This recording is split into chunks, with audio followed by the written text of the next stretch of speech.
ಏನಪ್ಪ ಅಂದರೆ ಏನಪ್ಪ ಜನ ಅಥವಾ ಅದು ನಮ್ಮ ನ್ಯಾಯಾಂಗ ಒಪ್ಪಿಗೆ ಕೊಟ್ಟಿತ್ತು ಅದನ್ನೆಲ್ಲ ಇನ್ನೊಬ್ಬರು ವಿಶ್ವಾಸಾರ್ಹ ಆಗುವಂಥ ವ್ಯಕ್ತಿ ನ್ಯಾಯಾಂಗದ ಹೆಡ್ ಇರಲಿ CJ ಆಗಿರಲಿ ಅಂತೇಳಿ. ಆದರೆ ಕೊನೆಗೆ ಅದನ್ನು ಅಲ್ಲಗಳಂಥ ಸರ್ಕಾರ ಒಂದೇನೋ ಹಾದಿ ಕೊಟ್ಟಿತ್ತು ಸುಪ್ರೀಂ ಕೋರ್ಟ್, ಇಲ್ಲ ಅದು ನೀವು ಬೇಕಾದ್ರೆ ತಿದ್ದುಪಡಿ ಮಾಡ್ರಿ ಅಂತೇಳಿ ಆ ತಿದ್ದುಪಡಿ ಮಾಡಿ 2-1ರಿಂದ ಸದಾ ತಮ್ಮವರೇ ಇರಬೇಕಪ್ಪ ಈ ಒಂದು ಏನು ಎಲೆಕ್ಷನ್ ಕಮಿಷನರ್ ಅಂತೇಳಿ.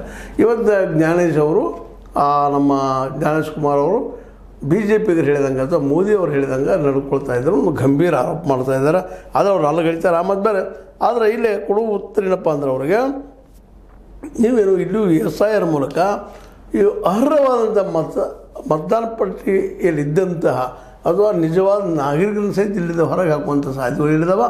ಅದಕ್ಕೆ ಇದ್ರ ಬಗ್ಗೆ ನಮ್ಮ ಸಂಶಯಗಳಿದಾವೆ. ಯಾಕಪ್ಪ ಅಂತಂದ್ರೆ ಎಲ್ಲರೂ ಏನಪ್ಪ ಅಂದ್ರೆ 65 ಲಕ್ಷ ಮಂದಿ ಕಿತ್ತಾಕೋ ಜೊತೆಗೆ ಹೊಸದಾಗಿ ಬಂದಂಥವ್ರು ಯಾರು ಸೇರಿಸಿಲ್ಲ ಅನ್ನೋ ಆರೋಪ ಮಾಡ್ತಾರೆ ಎಂದು ಅನೇಕ ಆರೋಪಗಳಿದ್ದಾವೆ.